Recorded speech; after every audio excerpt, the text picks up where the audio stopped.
कल वो पास्ता किसने बनाया था? शिल्पा तुरंत चालाकी से जवाब देती है। मम्मी जी, वो तो नेहा ने बनाया था। नेहा हैरान रह जाती है। नहीं मम्मी जी, दीदी गलत कह रही है, मुझे तो ये सब बनाना ही नहीं आता, मैं तो सिर्फ दाल रोटी ही बनाती हूँ। नेहा तू झूठ बोल रही है, ये सारा खाना भी पैकेट वाला बना हुआ था। शिल्पा और भी आग में घी डालती है। मम्मी जी, मैंने तो खुद देखा था, नेहा ही बना रही थी। कमला देवी का गुस्सा बढ़ जाता है और वो नेहा पर चिल्लाने लगती है।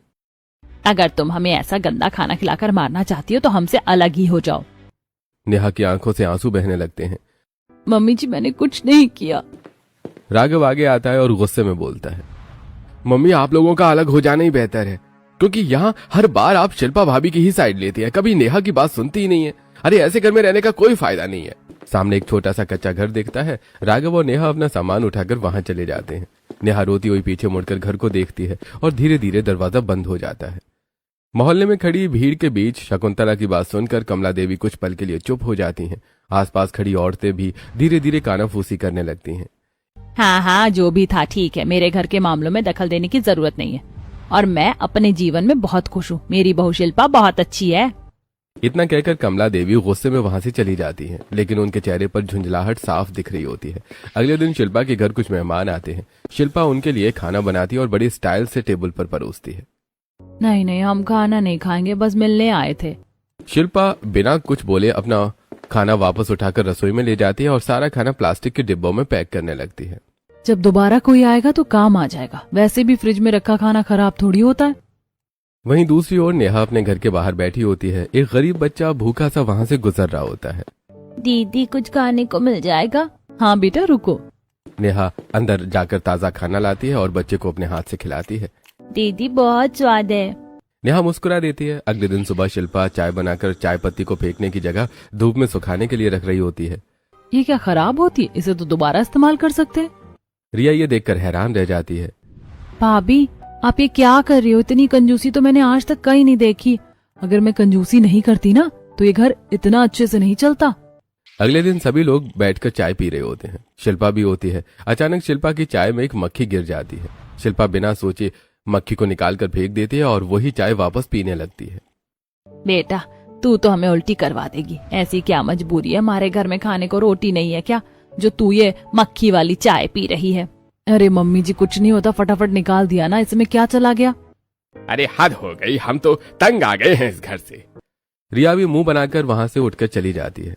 वहीं नेहा साफ सुथरे तरीके से चाय बनाती है और अपने पति के साथ बैठकर पीती है। नेहा, तुम हर चीज इतनी सलीके से करती हो। सफाई और सच्चाई दोनों ही जरूरी होते हैं घर को घर बनाने के लिए। छोटे से घर में सुकून होता है। अगली सुबह शिल्पा की नंद रिया रसोई में खड़ी दूध गर्म कर रही होती है। गैस पर बर्तन चढ़ा होता है और भाप उठ रही होती है। तभी शिल्पा गुस्से में रसोई में आती है। दीदी, ये क्या है? आप पूरा दिन गैस पर कुछ न कुछ बनाती रहती हो। गैस सिलेंडर आपको भरवाना पड़ता है क्या? इतनी बचत भी नहीं करती जितनी बर्बादी कर देती हो। कभी सूप बनाओगी, कभी दूध गर्म करोगी, कभी पास्ता, मैगी। आपका खाना ही खत्म नहीं होता। भाभी, अब कुछ तो खाना पड़ेगा ना। आप तो इतना बेकार खाना बनाती हो कि खाने का मन भी नहीं करता। जो खाना चुपचाप मिलता है उसे खा लिया करो, ज्यादा नखरे दिखाने की जरूरत नहीं है। रिया चुप होकर दूसरी तरफ देखने लगती है। घर में तनाव साफ महसूस होता है। वहीं दूसरी ओर नेहा अपने छोटे से आंगन में खड़ी होती है। उसके घर के बाहर एक छोटा सा गार्डन बना रखा होता है जिसमें ताजी हरी सब्जियां उग रही होती हैं। राघव, आज मैं आपके लिए कुछ स्पेशल बनाऊंगी। देखो हमारे गार्डन की कितनी फ्रेश सब्जियां हैं। नेहा टोकरी में ताजी सब्जियां लेकर रसोई में जाती है और फटाफट आलू गोभी की सब्जी और रोटियां बना देती है। वो खाना प्यार से राघव के सामने परोसती है। वाह नेहा, आलू गोभी की सब्जी तो एकदम टेस्टी बनी है। सारी सब्जियां हमारे गार्डन की ऑर्गेनिक हैं। छोटे से घर में सादगी के साथ खुशियां भी होती हैं। अगले दिन शिल्पा का बेटा बंटी चुपचाप नेहा के घर पहुंच जाता है। चाची, कुछ अच्छा खाने को दे दो ना, मम्मी तो कुछ भी अच्छा नहीं देती। हर वक्त बस वही रात की बची हुई सब्जियां बेकार सा खाना दे देती है। मेरी पसंद का कुछ भी नहीं बनाती। नेहा उसे प्यार से अपने पास बिठाती है। बेटा, तुझे क्या खाना है बता ना। चाची, पास्ता, मैगी, शाही पनीर और रोटी, बहुत मन कर रहा है। नेहा रसोई में जाती है लेकिन घर में कोई खास सामान नहीं होता। वो अपनी गुल्लक निकालती है और खोल कर देखती है। इसमें से तो सिर्फ 100 रुपए ही हैं। ये तो मैंने चिंटू के लिए रखे थे। कोई बात नहीं, ये भी तो मेरे बच्चे जैसा ही है, मैं इसके लिए बना देती हूँ। नेहा बाजार जाकर जरूरी सामान खरीद कर लाती है और रसोई में लग जाती है। कुछ ही देर में पास्ता, मैगी, शाही पनीर और गर्मा गर्म रोटियां तैयार हो जाती हैं। नेहा सब कुछ टेबल पर सजाकर बंटी के सामने रखती है। वाह चाची, इतना सारा खाना। बंटी बैठकर सारे खाने को एक साथ मजे से खाने लगता है। खाना खत्म करने के बाद वो अपने पेट पर हाथ रखता है। चाची आज तो पेट एकदम भर गया, आपने बहुत टेस्टी खाना बनाया। खुश रहो बेटा। बंटी खुशी खुशी भागता हुआ अपने घर की तरफ चला जाता है। नेहा दरवाजे पर खड़ी उसे जाते हुए देखती है और उसके चेहरे पर संतोष भरी मुस्कान होती है। एक तरफ पैसे कम थे लेकिन दिल बहुत बड़ा था। यही फर्क था नेहा और शिल्पा के बीच। दोपहर को नेहा घर पर नहीं होती है, वो बाजार गई होती है। तभी उसका बेटा चिंटू स्कूल से थका हारा घर आता है। घर बंद देखकर वो सामने शिल्पा के घर चला जाता है। ताई जी, मैं स्कूल से आया हूँ, मुझे खाने को कुछ दे दो, मम्मी घर पर नहीं है। चल जा यहाँ से, अपने घर जाकर खा। यहाँ कोई फ्री का खाना नहीं पड़ता, जाकर अपनी माँ से मांग लेना। चिंटू का चेहरा उतर जाता है, उसकी आंखों में आंसू आ जाते हैं। वो चुपचाप अपने घर के गेट पर जाकर बैठ जाता है, पेट पकड़े हुए। थोड़ी देर बाद नेहा बाजार से लौटती है। चिंटू देख, मैं तेरे लिए क्या लाई हूँ, बर्गर। चिंटू भागते हुए अपनी माँ के पास जाता है। मम्मी ताई जी ने मुझे कुछ भी नहीं दिया, उन्होंने कहा कि अपनी माँ के पास जाकर खा लेना, मुझे बहुत तेज भूख लग रही थी। नेहा उसका सिर सहलाती है। छोड़ बेटा, कोई बात नहीं, वो बहुत कंजूस हैं। नेहा टेबल पर बर्गर रखती है और चिंटू खुशी खुशी खाने लगता है। अगले दिन शिल्पा के घर बुआ जी और उनका पूरा परिवार आ जाता है। शिल्पा रसोई में खड़ी चाय बना रही होती है। वो चाय में आधे से ज्यादा पानी डालती है और सिर्फ 1 कप दूध डालती है। इतना बड़ा परिवार किसी के भी घर मुंह उठाकर आ जाता है, कितना खर्चा होता है ये भी नहीं सोचते हैं। शिल्पा पानी वाली चाय लेकर आती है और एक प्लेट में सिर्फ 4 बिस्किट और थोड़ी सी नमकीन रखती है।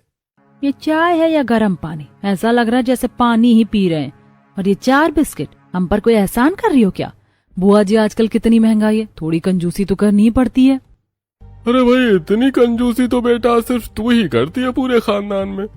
घर का माहौल असहज हो जाता है। वहीं दूसरी ओर नेहा के घर के बाहर एक औरत खड़ी होती है और गेट खटखटाती है। नेहा दरवाजा खोलती है। नेहा, आज शाम को हमारे घर छोटी सी पार्टी है, तू आ जाना। जरूर आऊंगी, लेकिन पहले आप अंदर आइए। नेहा उन्हें प्यार से अंदर बिठाती है। पहले एक कप चाय पी कर जाओ। नेहा तुरंत रसोई में जाकर चाय बनाती है और गर्मा गर्म चाय लेकर आती है। बताइए कैसी लगी मेरे हाथ की चाय? एकदम घर जैसा स्वाद है, और तो मेहमानों को भी ऐसे देती है। नेहा हल्की मुस्कान देती है। एक ही पड़ोस में 2 घर, लेकिन सोच में जमीन आसमान का फर्क। एक तरफ शिल्पा जो हर चीज बचाने में विश्वास रखती है और दूसरी तरफ नेहा जो सही जगह खर्च करना जानती है। मैं इतनी अमीर हूँ, मेरे पास सब कुछ है, अगर मैं बचा कर रखूंगी तभी मेरा फ्यूचर सिक्योर रहेगा। लेकिन वहीं शिल्पा हर हफ्ते नए मेकअप प्रोडक्ट्स और ऑनलाइन कपड़े मंगवाती रहती है। खाने पीने में वो इतनी कंजूस होती है कि न खुद ठीक से खाती है, न घर वालों को खाने देती है। वहीं दूसरी ओर नेहा अपने छोटे से घर में बैठी सोच रही होती है। अगर हम कपड़ों और मेकअप पे थोड़ी बचत कर ले तो खाना अच्छा खा सकते हैं। अगर हम स्वस्थ रहेंगे तभी तो जिंदगी में कुछ कर पाएंगे। अगले दिन प्रीतम जी की तबीयत खराब हो जाती है। डॉक्टर उन्हें जांच के बाद समझाते हैं। देखिए, आपको सीजनल फल खाने चाहिए, आपके शरीर में विटामिन की बहुत कमी है। घर आकर प्रीतम जी शिल्पा को फलों की लिस्ट देते हैं। बेटा, ये फलों की लिस्ट है, मेरे लिए ले आना, शरीर में बहुत कमजोरी हो रही है। पापा, जितनी महंगाई में इतने सारे फल, हम तो फल खाने में ही लुट जाएंगे। शिल्पा बाजार जाती है और सिर्फ सस्ते सबसे केले उठाकर ले आती है। पापा जी, सबसे सस्ते केले ही थे तो वही ले आई। आपने भी किससे उम्मीद लगा ली थी कि ये तुम्हारी सेहत का ध्यान रखेगी? वहीं दूसरी ओर नेहा घर में कम पैसे में भी कभी कभी फ्रेश फल लाती है। नेहा अपनी पुरानी लिपस्टिक को देखती है जो खत्म होने वाली होती है। रहने देती हूँ, नई लिपस्टिक बाद में ले लूंगी, पहले घर के लिए फल ले आते हैं। नेहा खाने पीने का पूरा ध्यान रखती है और अपने बच्चे को भी अच्छा पोषण देती है। शिल्पा के घर में सभी लोग गर्मी से परेशान बैठे थे, लेकिन शिल्पा हर पंखा, लाइट और एसी बंद करती जा रही होती है। आप लोग अलग अलग क्यों बैठे हो? इतना बिजली का बिल कौन देगा? एक ही पंखा चला लो, सब एक जगह बैठो। बेटा, इतनी गर्मी है, एसी तो चलने दे। शिल्पा रिमोट उठाकर एसी बंद कर देती है। जितना बचा कर रखोगे उतना ही सही रहेगा। ये कंजूस औरत हमें गर्मी में मार कर ही मानेगी। वहीं दूसरी ओर नेहा अपने घर के हाथ के पंखे से अपने बेटे को हवा कर रही होती है। छोटा सा घर बिना एसी के, लेकिन चेहरे पर सुकून और खुशी होती है। शिल्पा अपने घर का फ्रिज भी बंद कर देती है। अरे, ये फ्रिज क्यों बंद करी? सारी सब्जी खराब हो जाएगी। कुछ खराब नहीं होता, शाम को गर्म करके खा लेंगे। शाम को वही खराब होने लगी सब्जी सबके सामने परोस दी जाती है। ये क्या खिला रही है तू? खाना खराब नहीं होता, वेस्ट होने से अच्छा है किसी के पेट में चला जाए। यही खा लो सब। सब मजबूरी में एक दूसरे को देखते हैं और साफ नजर आता है कंजूसी जब हद पार कर जाए तो घर को घर नहीं रहने देती। शिल्पा रोज की तरह घर वालों को बासी, एक्सपायर और बेकार खाना ही देती रहती है। सब मजबूरी में खा लेते हैं लेकिन मन में कोई खुश नहीं होता। एक दिन रिया चुपके से नेहा के घर चली जाती है। भाभी, आपके हाथ का खाना खाने का मन कर रहा था। नेहा तुरंत उसे बिठाती और ताजा बना खाना परोसती है। भाभी, आप तो बहुत टेस्टी खाना बनाती हो। शिल्पा भाभी तो बस खराब खाना ही देती रहती है। खराब खाने की क्या जरूरत है, हमेशा ताजा खाना खाना चाहिए। अभी तो मैं गार्डन से सब्जी तोड़ कर लाई हूँ। रिया खुशी खुशी खाना खाती है और उसके चेहरे पर सुकून साफ नजर आता है। घर पर मुकुल शिल्पा से बात कर रहा होता है। शिल्पा, तुम अपने मेकअप और कपड़ों पर तो कोई कंजूसी नहीं करती, लेकिन खाने पीने में इतनी कंजूसी क्यों? अरे वो उसमें भी करती हूँ, साल में 1-2 ड्रेस ही तो लेती हूँ, इसमें क्या होता है। मुकुल निराश होकर सिर हिला देता है। धीरे धीरे शिल्पा की लापरवाही बढ़ती जाती है। वो बच्चे का ध्यान नहीं रखती, घर वालों को ठीक से खाना भी नहीं देती। वहीं दूसरी ओर नेहा की दिलदारी बढ़ती जा रही होती है। वो अपने हिस्से का खाना भी सास ससुर को दे आती है और मोहल्ले में सब उसकी तारीफ करते हैं। एक दिन शिल्पा को पार्टी में जाना होता है। वो सुबह सुबह जल्दी रसोई में बचे हुए खाने को गर्म करती है और रोटियां बनाकर सबको दे देती है। जल्दबाजी में वो गैस खुली छोड़ देती है और उसे याद भी नहीं रहता। वो तैयार होने में लग जाती है। मेकअप और ड्रेस पहनने में पूरा 1 घंटा लगाती है। मम्मी जी, मैं जा रही हूँ। वो घर के बाहर निकल जाती है। थोड़ी देर बाद कमला देवी रसोई में जाती हैं। जैसे वो गैस जलाती हैं, पूरी रसोई में जोरदार ब्लास्ट हो जाता है और आग चारों तरफ फैल जाती है और कमला की साड़ी में आग लग जाती है। बचाओ, आग लग गई। घर में अफरा तफरी मच जाती है। सब लोग इधर उधर भागने लगते हैं। नेहा को अपने घर से जलने की बदबू और चीखने की आवाज सुनाई देती है। ये आवाज सामने वाले घर से आ रही है। नेहा भागते हुए बाहर आती है और देखती है कि कमला की साड़ी में आग लगी हुई है। नेहा तुरंत पानी की बाल्टी उठाकर उन पर डाल देती है। तभी शिल्पा चीखती हुई आती है। मेरा बच्चा बंटी कहाँ है? भाभी, बंटी तो कमरे में था। सबके चेहरे पर डर छा जाता है। अंदर से कोई आवाज नहीं आ रही होती। बंटी धुएं में बेहोश हो चुका था। शिल्पा डर के मारे अंदर जाने की हिम्मत नहीं कर पाती। नेहा बिना कुछ सोचे आग के बीच अंदर दौड़ पड़ती है। वो धुएं में बंटी को ढूंढती है और किसी तरह उसे उठाकर बाहर की ओर भागती है। तभी ऊपर से एक जलती हुई खिड़की टूटकर गिरने लगती है। नेहा उसे देख लेती है। वो बंटी को आगे की तरफ फेंक देती है। शिल्पा भागकर बंटी को पकड़ लेती है और उसी पल वो जलती हुई खिड़की नेहा के ऊपर गिर जाती है। फायर ब्रिगेड आकर आग बुझाती है। चारों तरफ अफरा तफरी मची होती है। सभी लोग बच जाते हैं लेकिन नेहा बुरी तरह से घायल हो जाती है। राघव और पूरा परिवार नेहा को अस्पताल लेकर जाता है। डॉक्टर उसका इलाज करते हैं। इनके हाथ काफी जल गए हैं। अब 1 महीने तक ये कोई काम नहीं कर पाएंगी। शिल्पा की आंखों में आंसू आ जाते हैं। नेहा, मुझे माफ कर दो, ये सब मेरी वजह से हुआ है। तुमने अपनी जान पर खेलकर मेरे बच्चे को बचाया और मैं आज तक तुम्हारे बच्चे को खाना तक नहीं देती थी। कमला देवी भी रोने लगती हैं। बेटा, हमने तुझे कभी समझा ही नहीं।